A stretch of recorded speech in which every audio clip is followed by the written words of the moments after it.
Hello ladies and gentlemen, welcome back to C.A.R. Entertainment. I'm your host Dylan Hamilton, and today guys we're going to be talking about A22 biology, and specifically guys we're going to be going through a bit of RNA. Last time we talked about the genetic code and transcription. We're now going to talk about the basics of RNA before we then do translation, because RNA does go into a wee bit about how you have mRNA and tRNA. We know mRNA was used in transcription to be able to get the mRNA code, which then moves out of the nucleus and towards ribosomes, which we'll now talk about in this as well. So without further ado, let's get straight into it. So the modification of mRNA, as we know, the DNA is made up of is a made-up code for polypeptides, a DNA code for polypeptides, and it will contain exons and introns, and introns don't code for the polypeptide. So these introns are believed to have a regulatory role which controls the activity of these coding genes.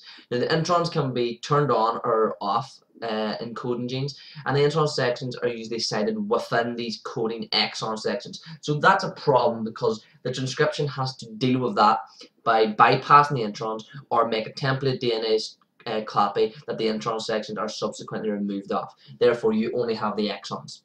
So following transcription, whenever you remove these introns, the exons are spliced back together, and this produces the coding sequence for your required polypeptide. This removal of introns gives your final version of mRNA, which then moves out of the nucleus through a nuclear pore into the cytoplasm.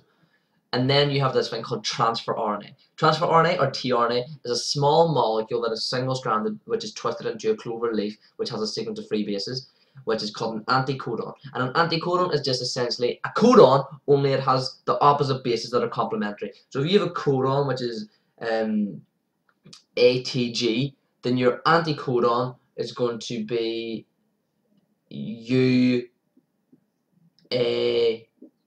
I believe. AUC. I think that's it. And this will form complementary base pairs with the mRNA codon, and the nucleotide section will have the amino acid then attached to it, so the enzymes will help attach the amino acid to tRNA.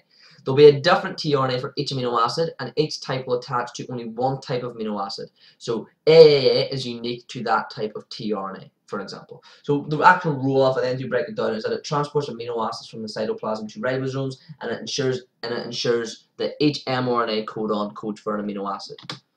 Ribosomes then. Ribosomes are very, very important because they're small organelles that contain large and small subunits made of protein and ribosomal RNA. This ribosomal RNA is very key because it will contain 2 sites which each cover a codon. And these sites are called the A site and the P site, but we'll go into those more so in translation whenever we do that video. So you have this first site, which is the first codon linking site, and that is called the amino acyl site. The second is the peptidyl site. So you have your A site and your P site. The A site is where your TRNA, the TRNA thing we talked about last time, that carries an amino acid with the anticodon, it will link together in the correct position on the mRNA strand. So you have your mRNA strand on the ribosome, then you'll have this enzyme that comes over it, and then the TRNA will come in onto that A site, because you'll have an A site and P site when the enzyme's on it, and then you'll have your tRNA come in, and it will link together on the A site with the correct position on the mRNA strand, and it will link through these complementary anticodons and codons. The P site, which is then adjacent, will have the amino acids linked together by peptide bonds. So you'll have another TRNA come in the P site, and then they'll link together.